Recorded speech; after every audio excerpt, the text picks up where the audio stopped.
Okay, good morning. Today is the 24th of Tammuz. We're on page 102 in the Chayenu. In today's lesson, having gone through the process of the lower level of tshuva, through the process elaborated in previous chapters, rectifying the interruption of one's divine connection, and what the whole ultimate purpose is to raise the lower hay back to its source, tashuv hay, to return the hay to its rightful place in the yud kei vav kei. One is now in a position to experience a higher level of tshuva, a reunion of the soul with Hashem through Torah.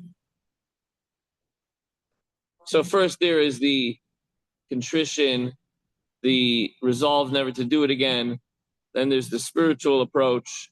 And then we have, once you pass that, we're going to go to the higher level of tshuva, connecting to Hashem through Torah. After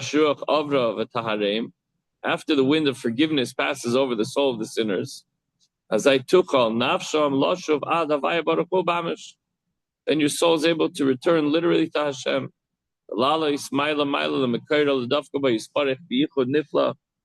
To ascend the highest and greatest heights to the very source, which is God, and cleave to Hashem with unity. When,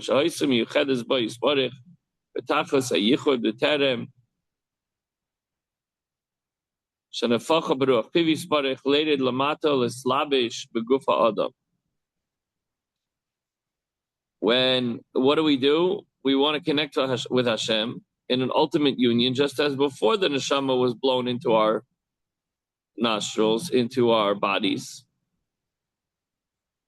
We were one with Hashem. And what happened to the soul? It was brought down into this world, into the body of a man. So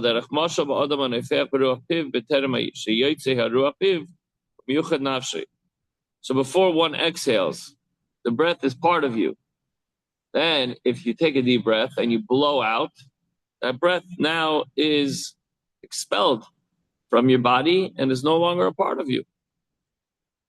So likewise, just as the soul was utterly united with Hashem before it was blown or breathed into the body, so too, it now returns and unites with Hashem after tshuva.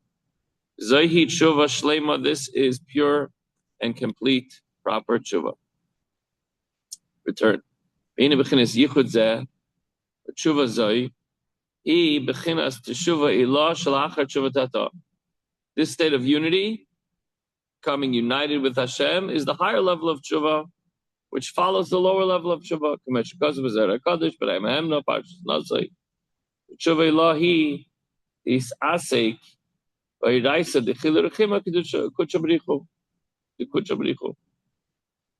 the Kabbalah says that engaging in the study of Torah with ahava and yira, with awe and love of Hashem, what does that mean? That is the higher level of tshuva.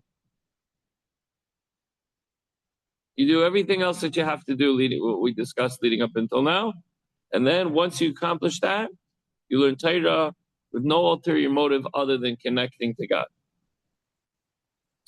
Diyu ben Yud Kei, Zer goes on to say that doing so makes one worthy of the revelation of the letter Vav. Diyu ben Yud Kei Bina. This letter Vav is the child of Yud Kei. So first there's the Yud in Hashem's name, the Hey.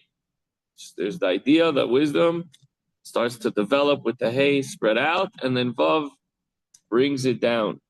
Bina is the level of Teshuvah Ilah, the higher level of Teshuvah, the return of the higher level, the first Hey.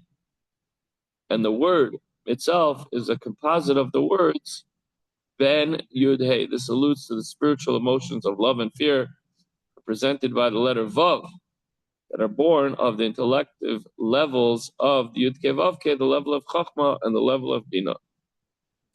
In parentheses, the Alter Rebbe continues, and this concludes chapter 8. The Alter Rebbe continues, and he says, "Amaylas bali tshuva al tzadikim k'murim b'zehi." Herein lies the superiority of the one who returns to Hashem, meaning he had his life struggles, he regretted them, he did things wrong, and now he's closer to Hashem than ever before, united with Hashem. So he has a superiority, he has an advantage over perfect tzaddikim. Seemingly the study of Torah permeated with love and fear of Hashem is not the unique prerogative of the Baal Tshuva. Tzaddikim also do that. So where is the superiority? Where's the advantage of being a Baal Tshuva that now connects with Hashem on this high level and is able to learn Torah and connect with Hashem and unite with Hashem once again? So he says here, in the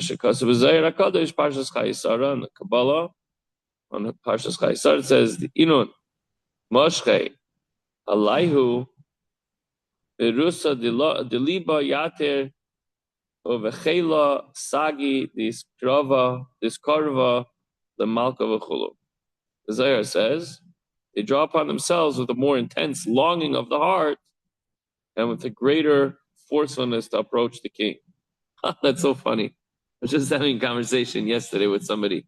How Bali Chuvas are more zealous, they're more passionate, they're more intense when it comes to, and you have somebody else who grew up, we're not going to call them a tzaddik, but they grew up in a frum home and everything else.